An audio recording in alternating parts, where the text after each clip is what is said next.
Yo, what's up? Welcome back to the GodXP Spiritual Fitness Podcast. I'm Anthony Polanco. This episode is super fire. Very excited. By the way, if you're not familiar with the GodXP Podcast, it used to be a thing in 2016, 2017. Then it took a break. 2018, 2019, 2020, crushed it. Had some troubles. Lived life. Now I'm here in 2021. The future. And the future is now. So we're here. We're back. GodXP. This is March, middle of March. I'll be 30 in just 2 more weeks. We're back with this show, and I hope you enjoy. There is an awesome guest on this episode, Kathy Looper. She's a clinical therapist who specializes in a biblically backed practice. She kind of is the intermediary between clinical understanding and spiritual understanding in psychology. So it's really cool to get to talk with her and hear from her. What else? Go to godxp.com. There's new merch. This is a company shirt. It's not new, but tons of new stuff on there for the summer, and summer's coming up. What else? The app, our community is growing. I've been putting special meditation and yoga videos, special personal development resources in there. So just for the community only, it's free to get in for right now. And there will be paid courses, but right now you can get into the free Get Your Mojo Back course, which is a companion course to my depression recovery book, Get Your Mojo Back, which is probably our only sponsor for the show. This episode is brought to you by Get Your Mojo Back, the Depression Recovery Field Manual by Mr. Anthony Polanco. So pick it up. Go to getyourmojobackbook.com. Go to Amazon or get the audiobook everywhere, pretty much. So just trying to help people with depression, you know. I overcame it in my story, so I'm helping other people overcome it in theirs. And this podcast hopefully will reach more people who need the book and who also just need some bomb spiritual enlightenment talk. This is a consciousness expansion show, the original Enlightenment Podcast. Level up your spirit, realize more power. GodXP. We are back. Enjoy the episode, and I'll see you at the end. What if when you woke up this morning, you realized your entire past life had been just one dream? You're one node in a network of 7.5 billion nodes. That network is interwoven with countless other networks on You Earth. can say some words, and it can cause heaven or hell on earth. To find others like me and help them become the heroes of their own lives. Join us. Together, we will find more power. Join us. We are GodXP. We are GodXP. Level up your spirit. Together we will find more power. And I'm Anthony Polanco. So hey, welcome to the GodXP Podcast. We're very excited. I'm Anthony Polanco. If you don't know, this is Kathy Looper. She's a clinical therapist and someone I've been following for a while now. She's doing a lot of really great work, and particularly in the intersections of like Christianity and psychology and where that meets. And so really excited to get to talk to her today and just, just hopefully come up with a good conversation together just about life and just see where we can all grow and benefit. So welcome, Kathy. It's great to have you. Yeah, great to be here. Thank you. So I'd just like to learn a little bit more about you. I've been following you online just here and there because you're from, or you work, or at least in Visalia, and I kind of grew up in the Visalia area, and that's kind of how I found you online. And just like seeing, your work and some of the stuff that you do, I think it's really awesome. You've been doing it for a while. You've been in the business for a while. How did you get started? What was your big reason why you got into therapy and studying therapy? Well, I was self-employed for a number of years in the fitness industry. I have my own business, a sports nutrition store and a small gym inside of the store. And I did that for about 12 years. And then the market changed considerably and online shopping changed considerably. So I ended up closing my business, and I was a high school dropout. And so what I found was my business knowledge and savvy did not translate to paper very well. And I found myself looking for jobs that I couldn't get jobs because I didn't have any sort of formal education because I had dropped out of high school. So when I went back to high school, I just kind of started in the field of psychology. I was super interested in it. And I had worked with a career counselor at a Pepperdine University, and she did the Myers-Briggs typology indicator personality test on me. And so it was spot on, and it really hit all the things I'd already done in my life. I was a published author already. I was already doing many of the aspects it said, and psychology, being a therapist, was one of them. So that's when I really started to look at that field, and I was already going back to school. So that's how I landed here. Wow. And God's divine intervention, I believe. Yeah, because I'm sure, like, it's hard to like change pace in the middle of your life. So like, I'm sure that must have been kind of tough to like, I guess, conceptualize yourself in a different identity. Like, I'm going to be a therapist now. Like, that must have been kind of a challenge for you to change your mind about who you were, because you were in fitness and helping people in a completely different way. So, how was that difficult for you? Did that take time for you to adjust to that identity in your mind? Yeah, that's a really great observation, because what happened was I went through a grief process. I never had a backup plan. I always thought I'd be in fitness. I spent a long time building, I built a bodybuilding show that's very successful in Fresno. I had 2 store locations. So I never had a backup plan.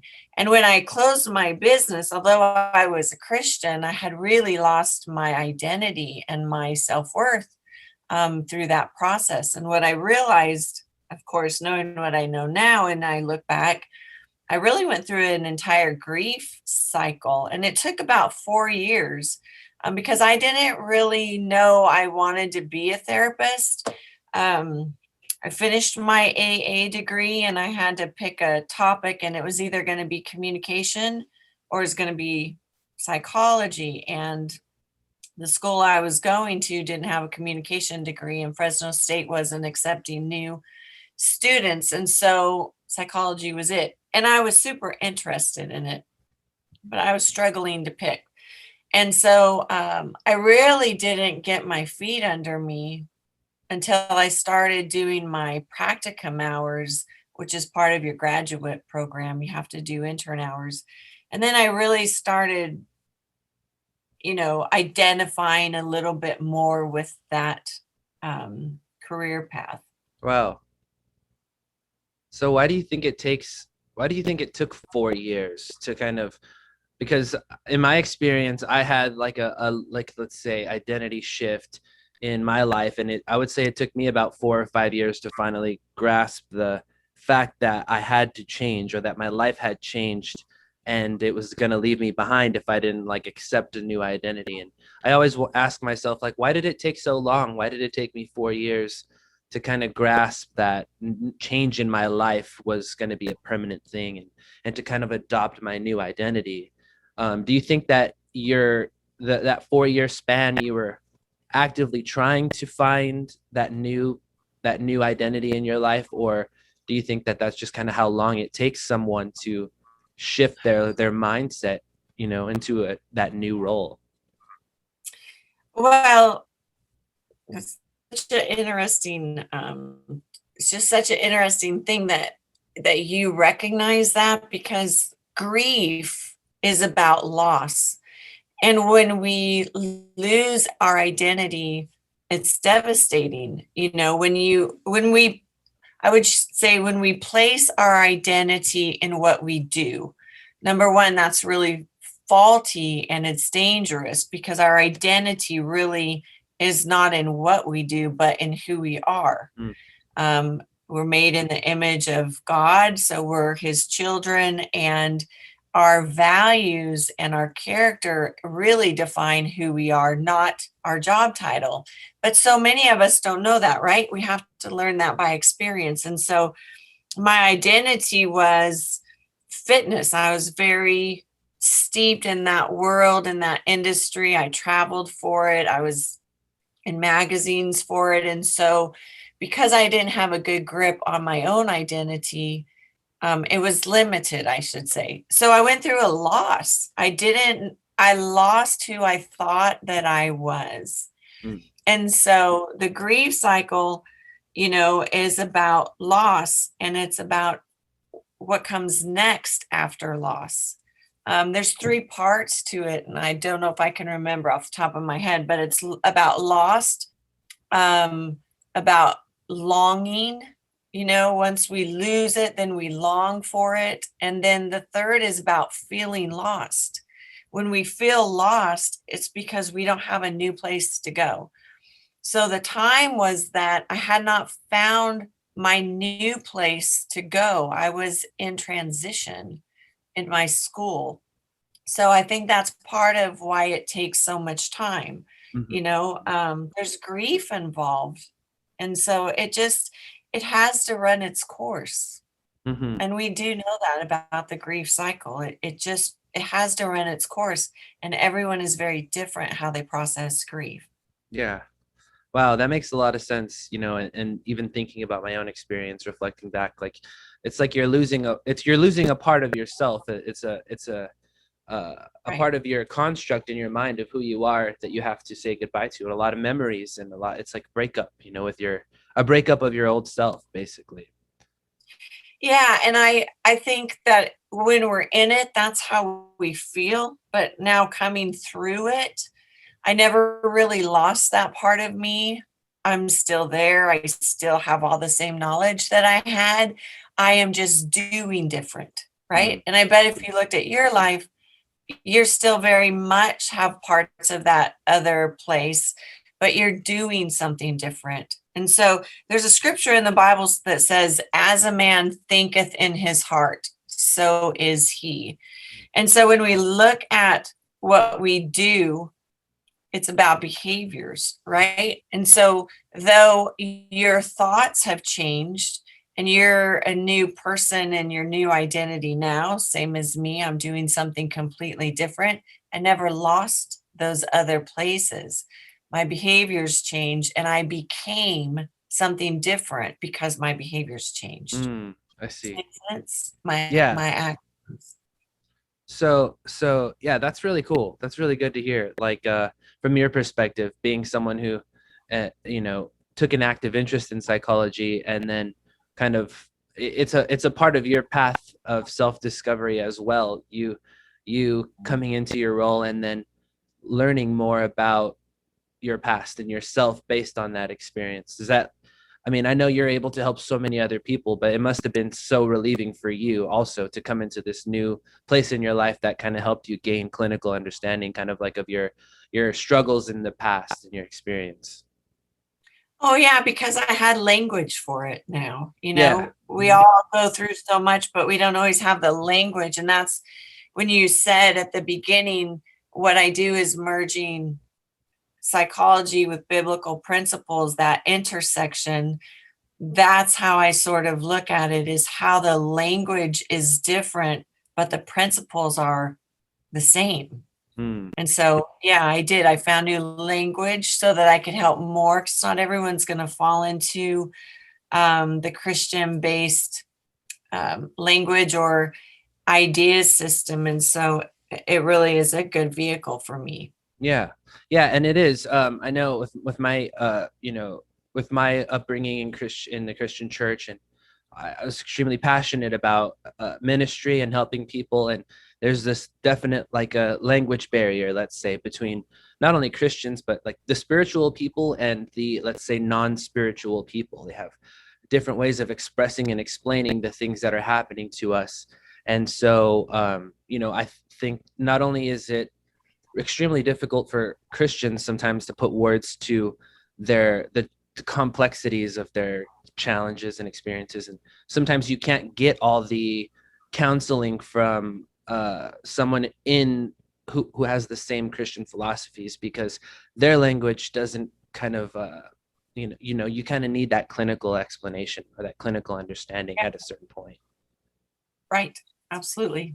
So what would you say are some of the bigger challenges that you face, like when a client comes in and they have maybe some spiritual or religious, let's say, maybe some just cognitive dissonance between what they think is true or what they believe, and I guess what's happening to them, and the what can't be explained in their own mind yet. What are some of the bigger challenges that you face with like helping someone kind of accept that there might be a clinical explanation for what's going on?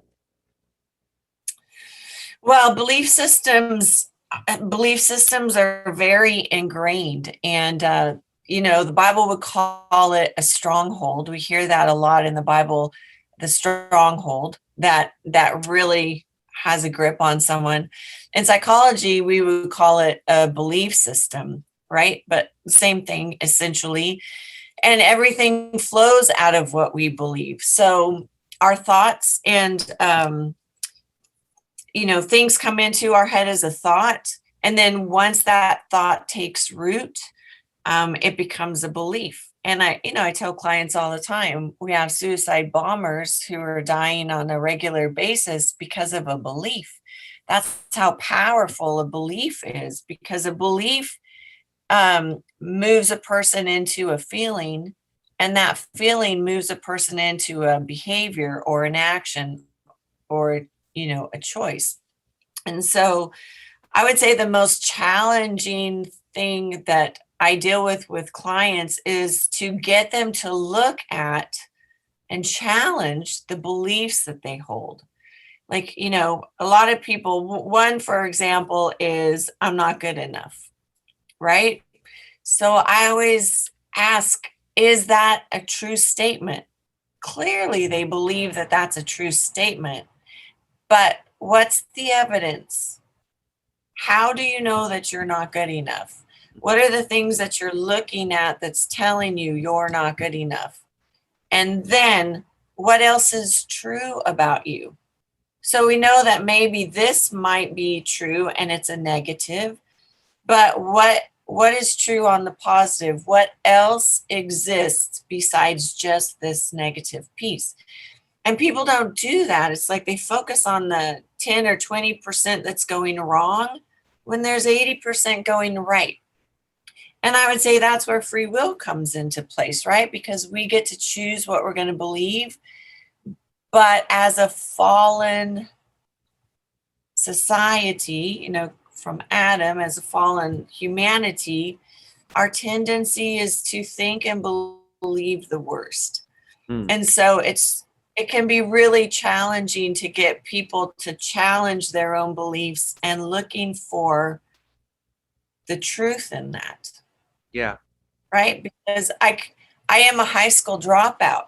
And for years and years and years, I believed that I wasn't smart enough. And I believed that people with education were better than me, even though I had 2 successful businesses I built from the ground up and produced a bodybuilding show for 3 years, first one in Fresno.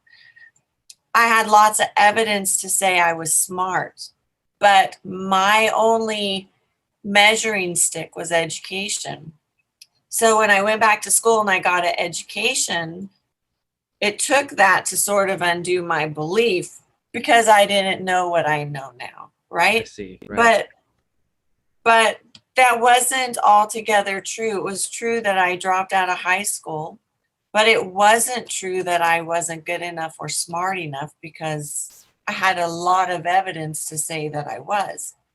But I really struggled with that. I felt inferior. Mm-hmm.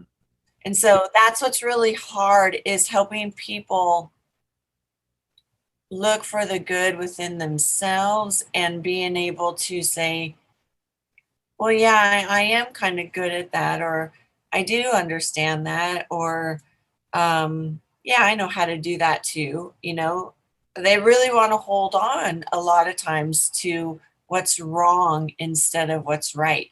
And that's where anxiety and depression comes from, what our thoughts are ruminating on.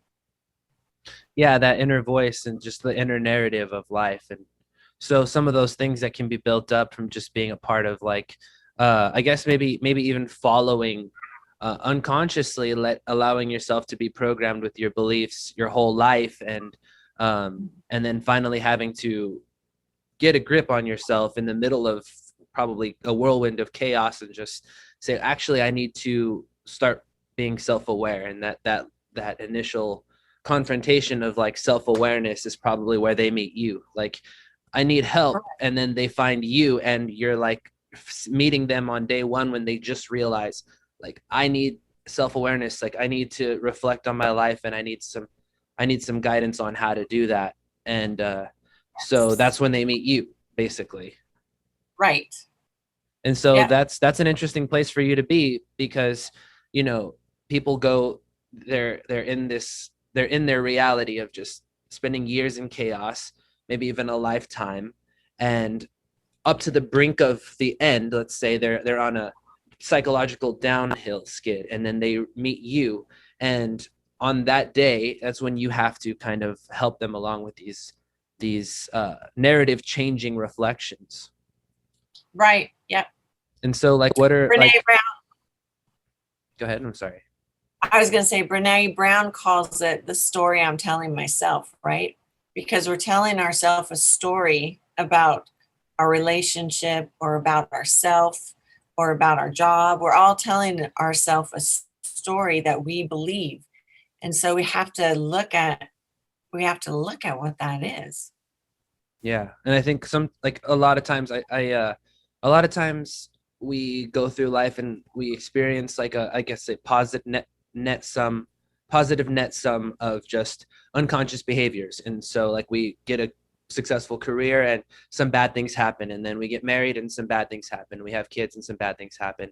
But overall, we keep going up and up. And so we are neglecting the self-analysis part, because we don't have to stop. But then once something happens, like say you lose your career or you go through a divorce, and everything stops, that's when you have to finally, you might be 30, 40, and you finally have to stop and say, wait, like, what do I do from here? Because I can't just keep ignorantly plowing through life. I have to make a new course, and I have to start going in a different direction.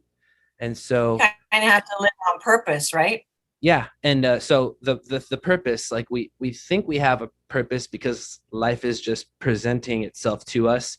And then in the form of like, oh, we have kids now, so that's our purpose. And then something happens, a tragedy befalls us, and we can't be with our family anymore. And now, where's our life purpose? You know it. And so in that intersection, people can maybe commit suicide, or just go down a downhill skid that takes them to a new depth of chaos. Or they can decide, this is the moment when I am going to become self-aware, and I'm going to divine myself into my new identity and my new path. Right. And so in these moments, people like you can help pick people up and give them, what are some of the transformations that you see most? Like what are some of the, when you first meet a new client and then you start to lead them along the path, what are some of the transformations, like some of the more notable things that you've experienced changing in people's lives?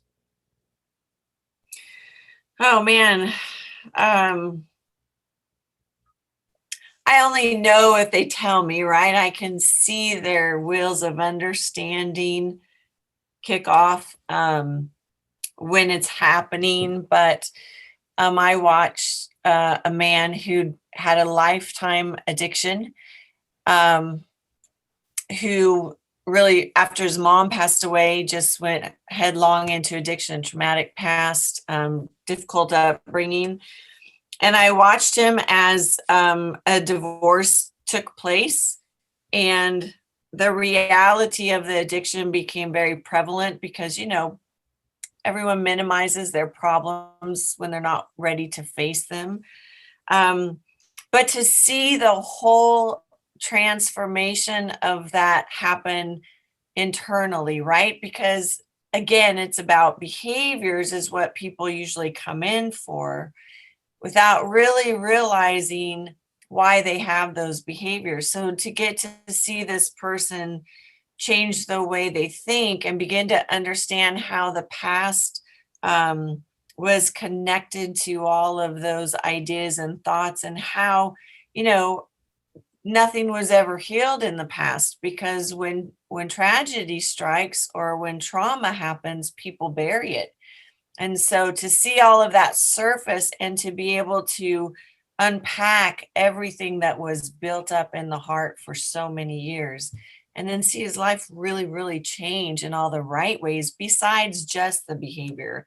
It's been amazing. I had another person come in with very, very murderous preoccupation, and, similar as suicide ideology, suicide ideation. It was the same, but with murderous ideation. And watching as little by little the understanding of that began to come to surface, and why that anger was so prevalent was really rooted in hurt from being bullied as a kid. And so people adapt in really negative ways due to hurt.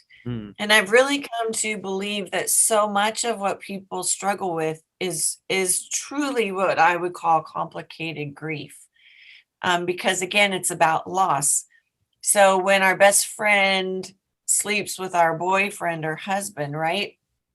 Although that is painful enough in itself, the betrayal and the loss of the idea that I had about this person is huge. And so people they get pissed off about what happened, but they never really deal with the hurt that it caused. So that gets buried. And so we have all of these defense mechanisms, coping mechanisms to help us get through the grief, the pain, and we never really deal with that. We just behave in a different way that usually in time comes back to bite us in the butt.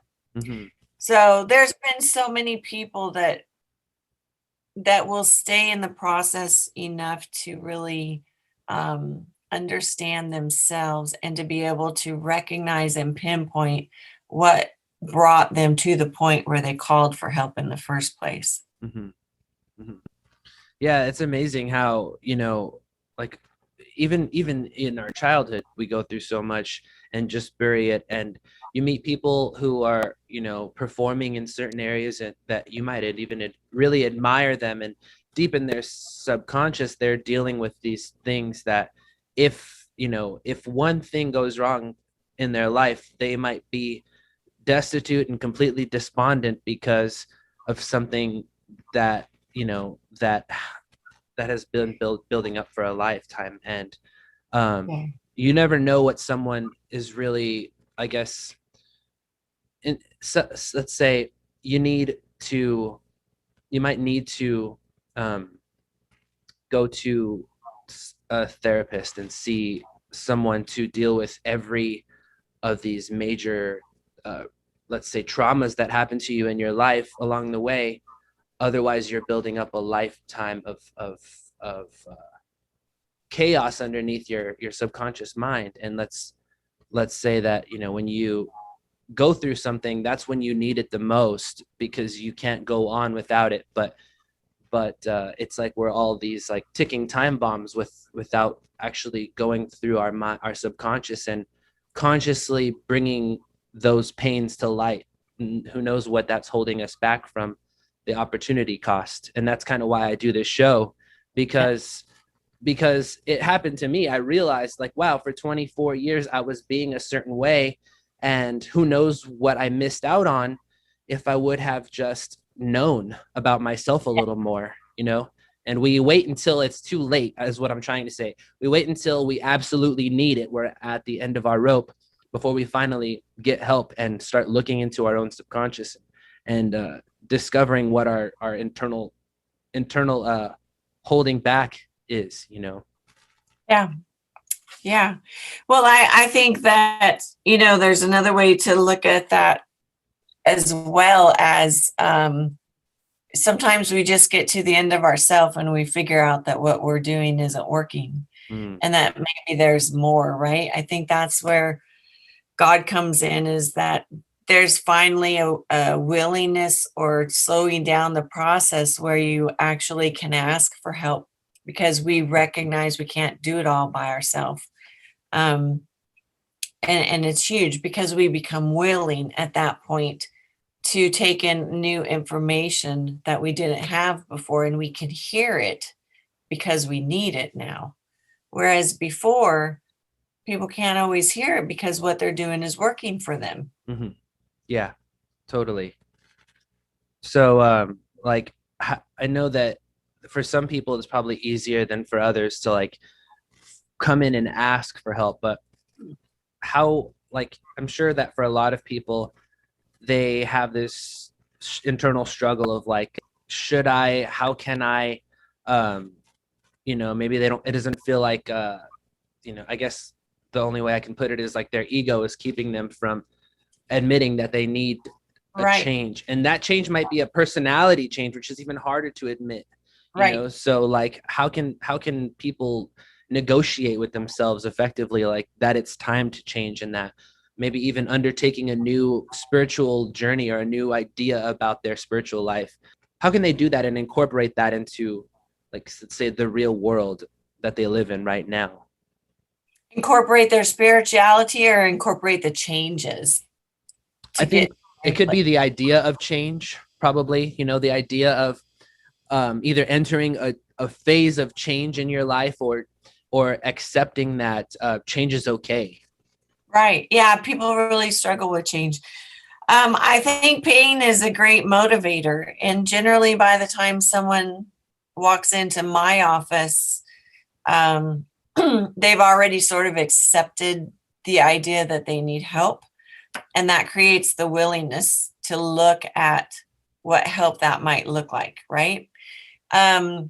Sometimes truth is difficult for people to acknowledge or hear, but at least it's a seed. When they come in, I've had people come in, they'll see me once, they're not ready, and they determine that all by themselves based on the interaction of the session, right? Other people come in and they stay for a while and they get the change that they need and they're good. And then other people come in and it's such a deeper level of change and they stay for a while. But I think the key is willingness and to look at, the question that we always ask is what you're doing working for you? If it is, then keep doing it, right?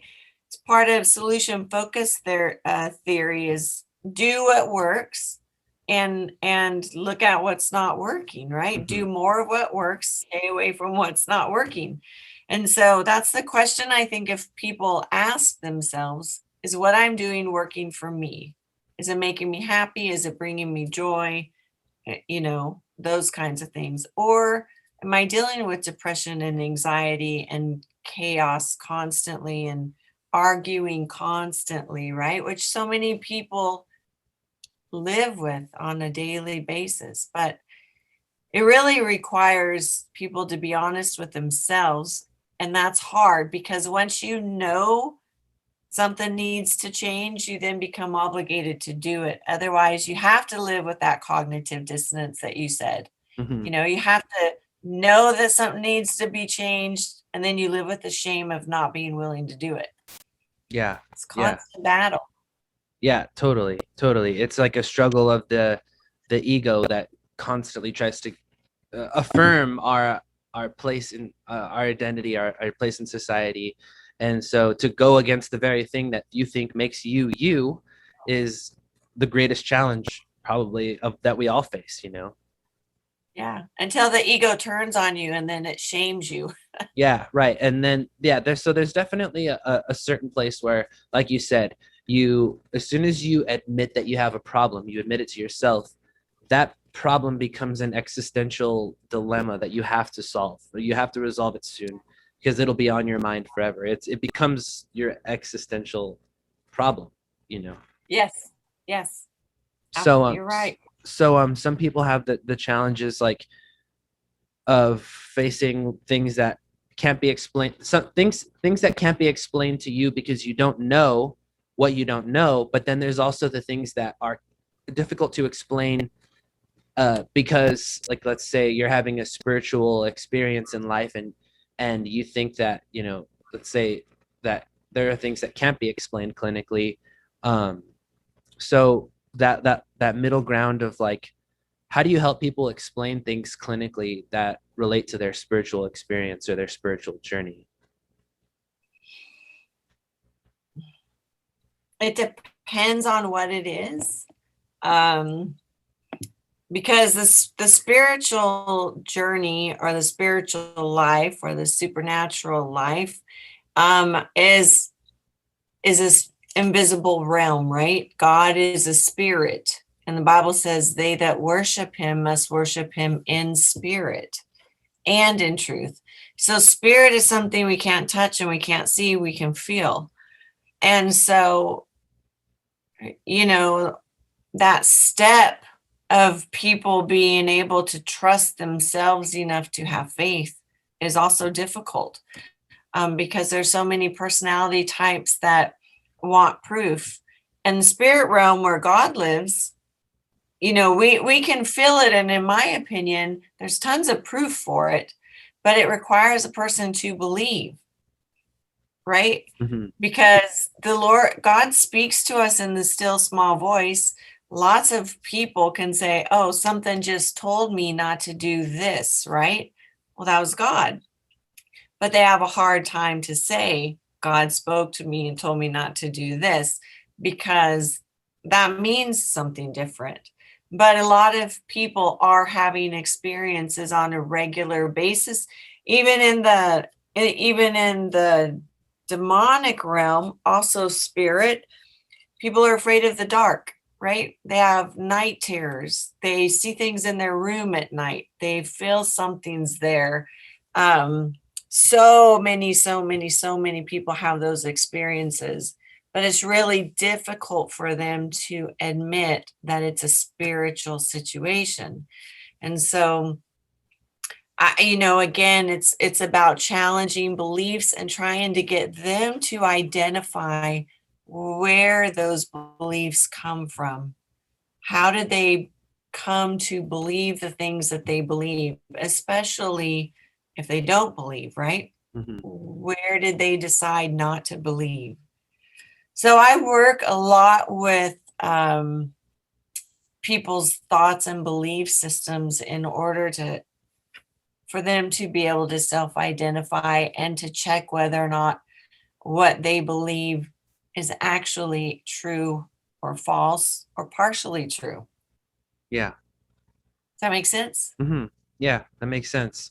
Yeah. So some of those like spiritual problems like that people come to you with, like, do you have like certain challenges where like you have difficulty saying something because your clinical understanding suggests to you that you can't say something regarding someone's spiritual ideas or someone's spiritual beliefs? Okay. So you're asking, is there any kind of thing I can't say because I'm clinically licensed, right? Basically, yeah. Well, I am a Christian-based therapist. And so part of the informed consent process, part of the process of coming into therapy, clients have to sign that says they understand that I'm a Christian-based therapist. And as such, I believe in the Bible, and I believe in God, and I believe in the devil, and I believe in all that stuff. So there's already an acknowledgement of that first and foremost. And when people pick me as a therapist, most all people that I have pick me because they know I'm Christian based. I've had others that are referrals and they figure it out when they get here. And that doesn't always come into play in the therapeutic, office, but there are times when it does, because, people deal with very serious spiritual issues.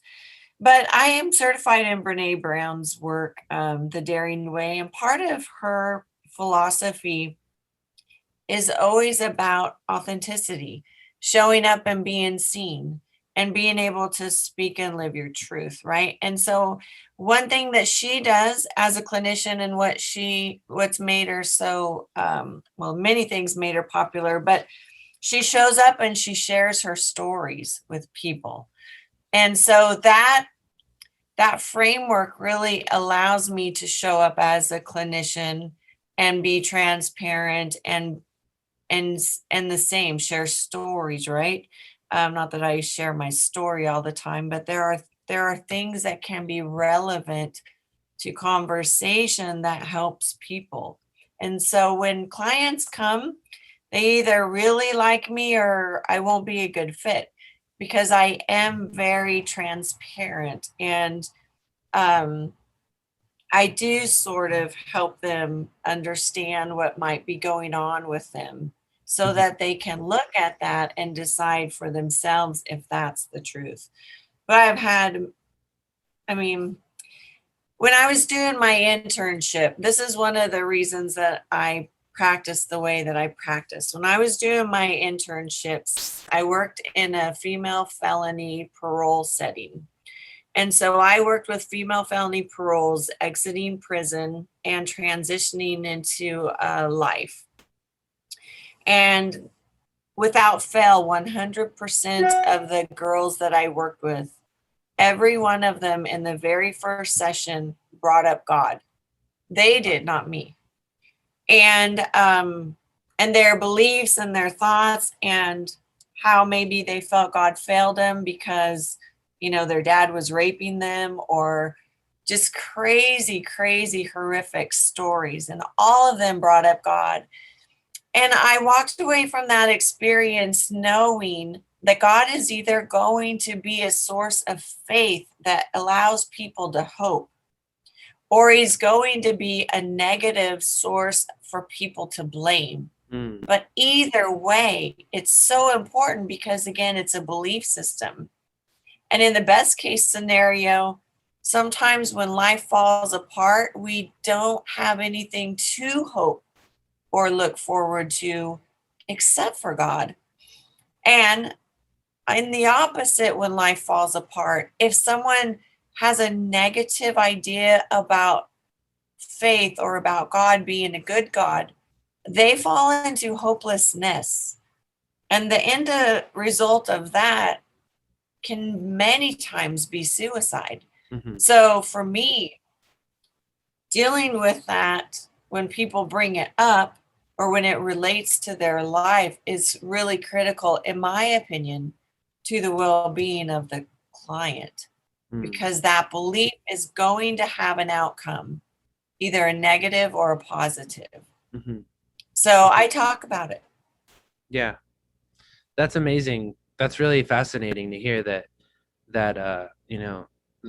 I mean, out of 100 people, that most of them or all of them, their let's say psychological or emotional or both, their psychosocial well-being is directly related to their relationship with God. Whether they believed in God or not, they are expressing that they have an existential dilemma, an existential plight, that is, I don't know how God feels about me, or I don't know how to negotiate God in my mind.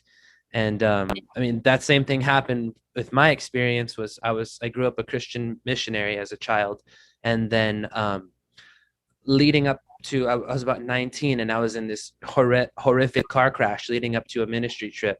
And I don't know if it was the PTSD or just, I guess, feeling like I would caught off guard right before a ministry trip, but my ability to communicate with God, the cadence that I had, just went away. And so I spent 4 years trying to get it back and having this false confidence about God and still doing ministry, even though something had shifted in me psychologically and then emotionally. And then it became a part of my existential plight, was I can no longer relate to God like I used to, like from when I was a child to 19 or 20. And all the way down, my life just went downhill for 4 years or so. And at the bottom, I was ideating suicide for a certain period of time, and everything had pretty much just, my life had just, I destructed it, self-destructed it. And it all came, the only question was, who is God and what does God want with me? That kind of used to be a really, it was the positive directing force of my life, and it became the exact opposite. It became a hopeless downhill slide that drove me. It was the existential dilemma that drove my life into hopelessness, for a long period of time. And it was going to see a therapist that helped me express that for the first time, like out of my mouth, because I was afraid of what people would think if I said that I was questioning these things about God, and so just being able to orient myself properly in the therapist's room without that lack of judgment. There was no judgment, so it gave me the freedom to do so. And just that orientation, that self-orientation, helped me right the ship and see life as a positive again, and kind of renegotiate my relationship with God, let's say. Yeah, great way to say it. Yeah. And I really think that I would call that a crossroads of faith, and I think that every believer gets to that point where we're faced with a choice of what to believe, and to trust in the basics in that moment is so fundamental. But it's a crossroads, and every believer has to get there. I think everyone has to get there for themselves. Yeah, that's fascinating. I guess I never thought of it that way, as a crossroads of faith, but you're right. And I think about a lot how I grew up in a Christian household, and so Jesus was my default belief. I didn't choose. It was like, that's the way Given of to life. you. Yeah, given to me. Right. So it was like a second generation Christian, if you will. Like, it wasn't until 21, 22 that I finally questioned, like, wait, is this really what I want to believe? Is this what I believe? And I had to go through a spiritual journey, let's say halfway through my life, to kind of unpack some of those things. Yeah, you did all the work.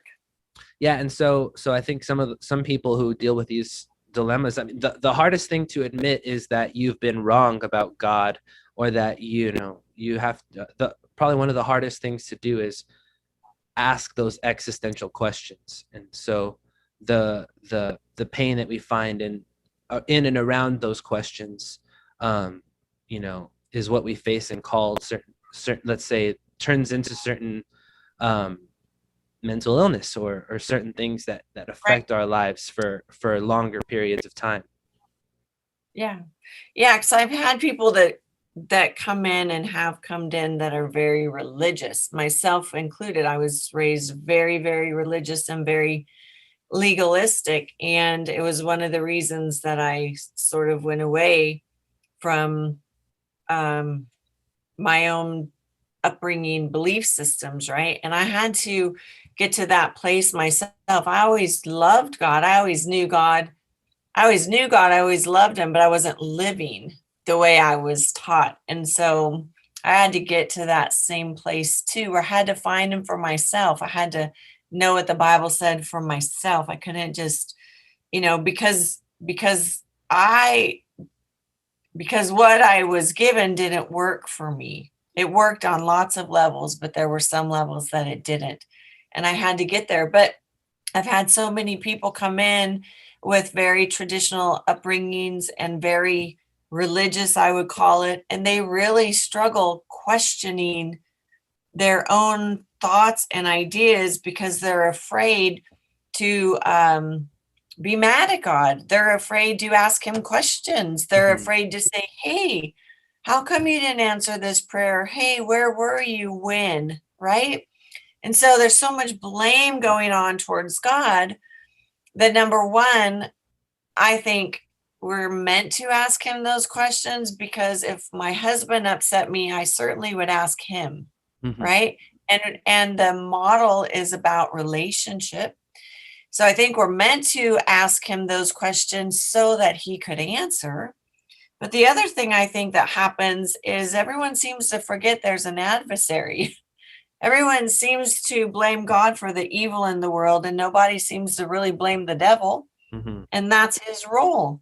That's everything he's about. But no one really looks at that. Everyone just looks at God and blames God. And they really, it's just ignorance. They don't have a grip that there are dual spirit realms, the evil and the holy. Mm-hmm. Yeah, that's fascinating. You're right.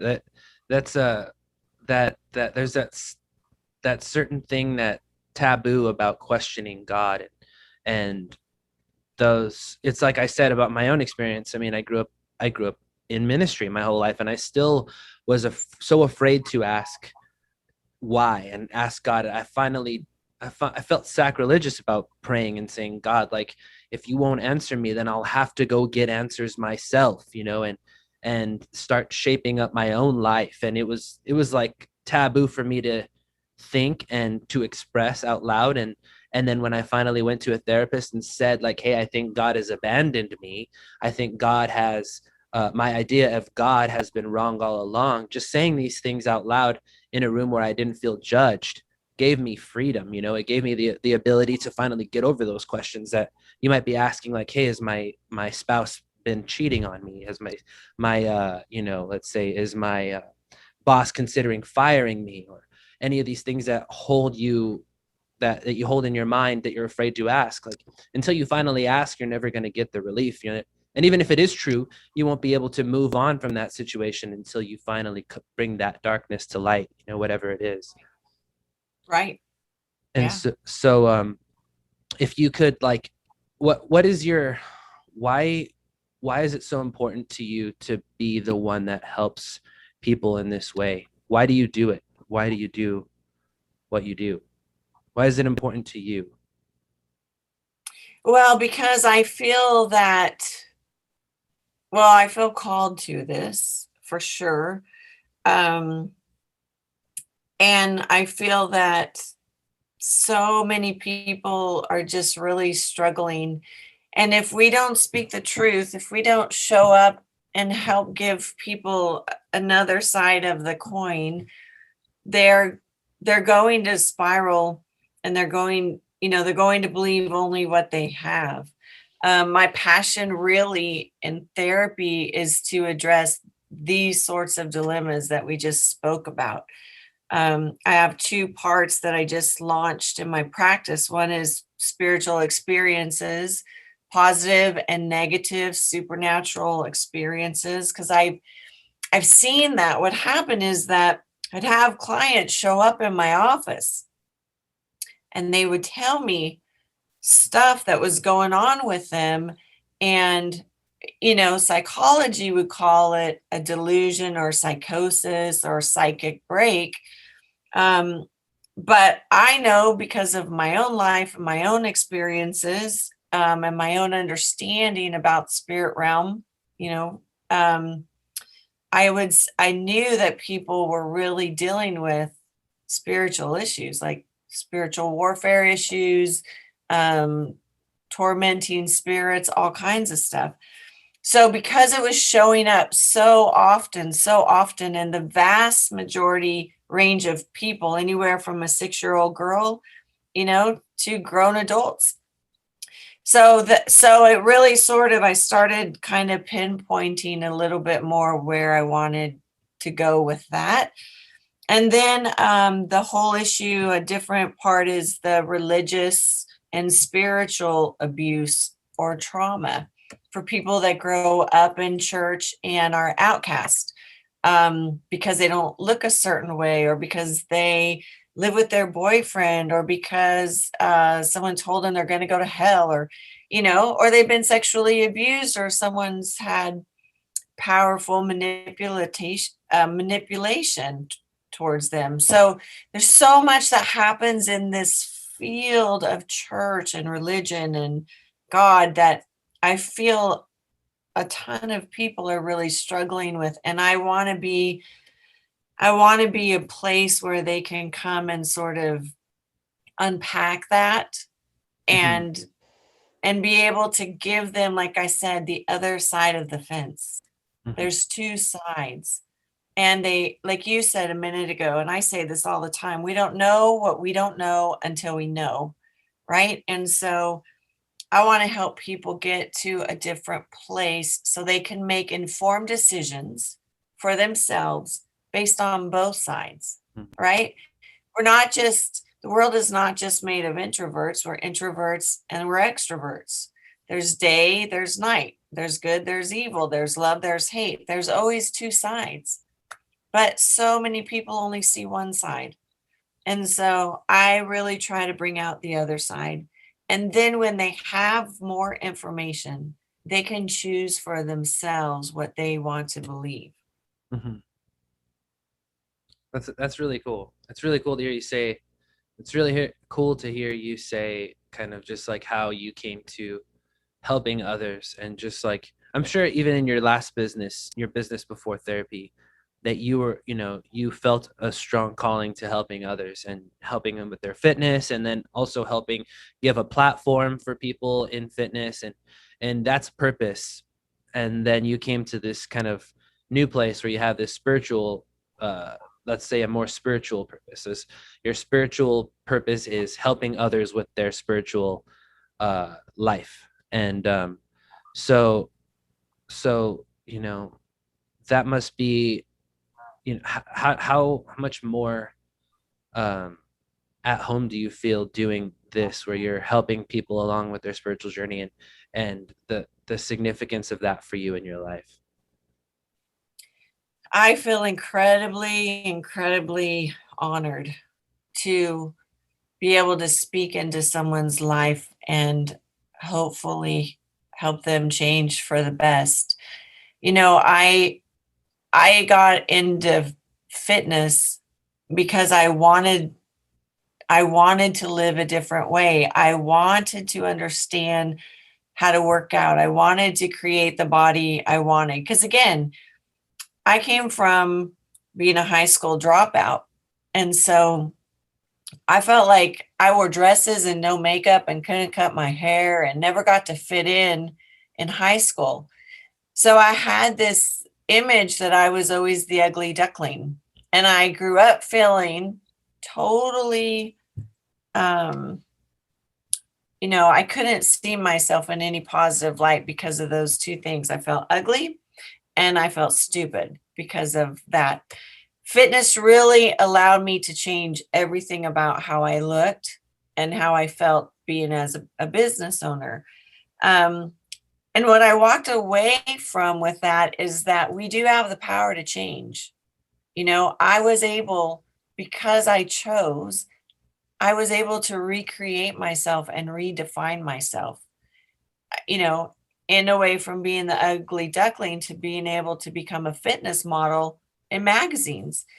That was huge, right? So because I had the experience myself, I knew that it was possible for others. And I feel the same way with my therapy practice, is that I know where I've been on the wrong side of the tracks with God, walking away from how I was taught because I didn't like it, but loving God in the process of it, and then finding out who he really is from a true and pure place in my heart, and digging into the Bible. I realize people have such faulty belief systems because we have an adversary who's trying to deceive us about who God really is. So in both situations, I was transformed. And I see the difference from how I used to be to where I am. And I know that God wants to do that for everybody, because he does love us. He is a good God. He is for us, if we could just find a way to believe it. So I think my own life is the reason, Mm-hmm. and knowing that it's possible. Yeah, that's amazing. It's great to hear. You hear that, like, it's just like you said, the same thing with fitness and helping people in fitness was your realization that you could change. And the same thing with, in this case with your basically it's a spiritual practice. It's a clinical therapy practice, but spiritually minded, and helping people because you did it, because you changed the things that were limiting you and holding you back, so others can change, because there's we're each special and unique. We're each experts of our own experience, I like to say.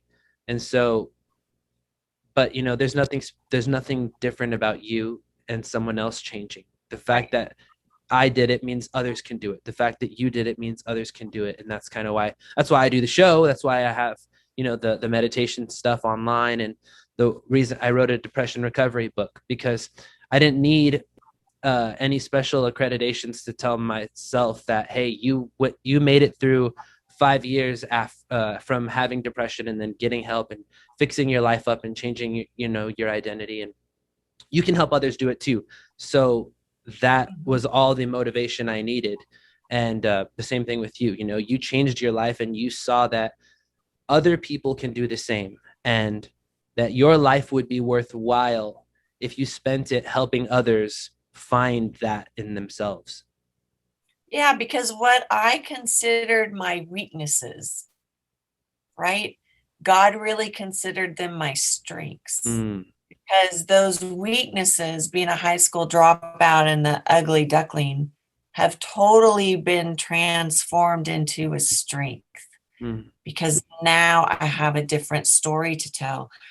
And if people could understand that God really does use everything if we give him permission to, our weaknesses are only our strengths that have not been revealed yet. But they're really not weaknesses. They're really the launching point, I think, into finding what you're really meant for. Yeah. That's really good. Yeah, that's it's like I like used to hear, like, God is painting a picture with your life, and every mistake that you make is not a splash of bad ink. It's something that God sees, that you splash the ink on the canvas and says, I know exactly what to make with that. And continuously painting a beautiful masterpiece of your life, no matter what you do to the canvas, God knows exactly how to turn it into something beautiful. And in the end, you find that the painting it's the most beautiful painting you'll ever see, because you saw it happen from beginning to end. And so life is like that. It's a movie that we're making. It's gonna be a badass movie at the end, but you have to trust God and believe that God is helping you direct this beautiful film. At some point you'll pick it up, and that realization will be very sweet. Yes, it's bittersweet, but it does all make sense, and it does all come together. We just have to stay in it long enough to see that happen. So tell me about your I saw that you had a training coming up, understanding spiritual warfare from a psychological perspective. Could you tell me more about that? Like, just kind of about what gave you the idea of creating the course? It's for people in ministry mostly, right?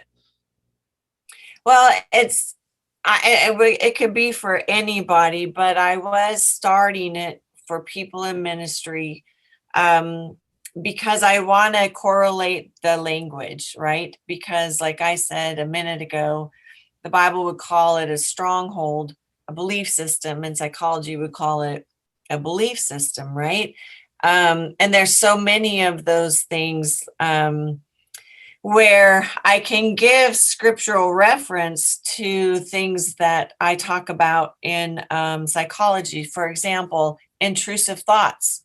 Intrusive thoughts are a big word in the psychology field, right? Especially when it comes to obsessive compulsive disorder, all sorts of things. And then the Bible would call it the fiery darts of the devil, right? The thoughts that are trying to come in to plant a seed, because if that seed grows, if we ruminate on a thought long enough, it becomes a belief. That's where suicide ideation comes in, right? And so I tell a couple stories on my website about my own experience with that and how I knew that it wasn't my original thought. It came from outside of me. But so I just wanted to sort of merge the two, Christianity language and psychology language, and help people understand how to bridge that gap. Because I'll never forget, I worked in suicide for 3 years. And I went to a completed death of a 45-year-old female who went to church every single week. And she ended up committing suicide. And I walked away from that experience thinking to myself, how does this happen? We sit in a pew at church every Sunday and we still take our own life. There's something missing in that, you know? And so I feel like you said a few minutes ago, that most pastors can only do so much when it comes to counseling. But my purpose in trying to offer this training is I'm only one person and my schedule is full. Mm-hmm. I can't really take any more clients until someone transitions out. And so who's dealing with all these people that are really struggling? And the pandemic has really raised people's needs for help, and the phone is ringing off the hook. And most therapists that I know are full.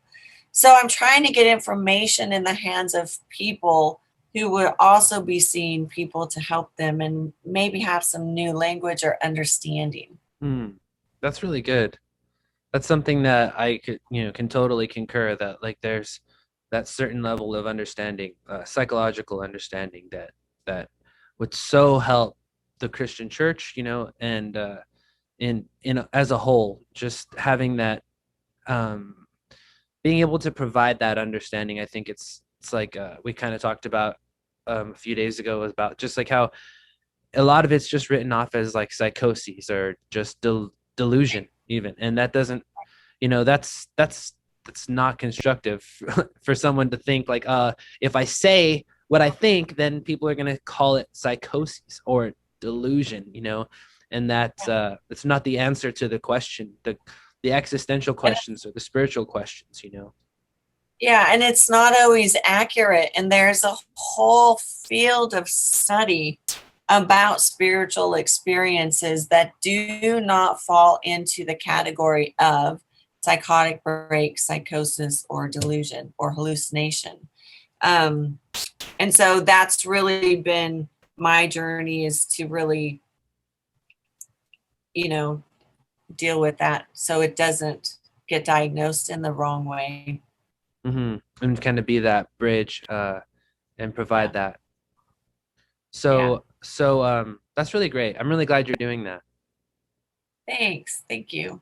And so where can people find that if they need to, if they want to get into it, and how does that course and that program work? Well, I was going to launch it tonight, but I haven't launched it yet. I need to change the dates. But it'll be on my Facebook page, which is California Christian Counseling, or Instagram, which is California Christian Counseling. Yeah, so I have to go. Is that okay? Okay. So thank you so much, I Kathy. really enjoyed it. Yeah, Sorry, it was I fun. really enjoyed it. Me too. This was a really good conversation. I was glad to have you on. We appreciate it. We'll have to do it again sometime soon. Yeah, thank you. Really great questions. Yeah, thanks so much. We'll talk again soon, Kathy. Thank you. Okay, bye. Yo, that was the GodXP Spiritual Fitness Podcast. We're back. This is 2021. We are here. Follow Kathy Looper everywhere on Facebook, Instagram, at Kathy Looper. Her website is californiacounseling.net. Really glad to have had her on. I hope to have her again soon, but follow her in the meantime. Check out her awesome courses and stuff she's got coming out. And what else? That's it. I'll see you in the next episode. You guys subscribe, follow Instagram, AntPStyle, Twitter, AntPStyle, Facebook, AntPStyle, YouTube, Anthony Polanco. Just hit the subscribe, turn on that post notifications bell so that we can be in touch. New videos coming out all the time. Follow on Spotify podcasts. Listen to my music on Spotify. Anthony Polanco. Just look it up. Apple Music, Apple Podcasts. We're everywhere, man. If you want my music, go look up Anthony Polanco. If you want the podcast, GodXP. If you want to follow us on social media, at We Are GodXP. Everywhere. Instagram, Facebook, Twitter. If you're just listening to this, you can catch highlights, video highlights from the podcast on YouTube. If you're watching, thank you for watching. And yeah, that's it. Be blessed. Go out there, expand your consciousness, live a bigger life every single day, become a bigger and better person. And I'll see you in the next episode, okay? Peace out.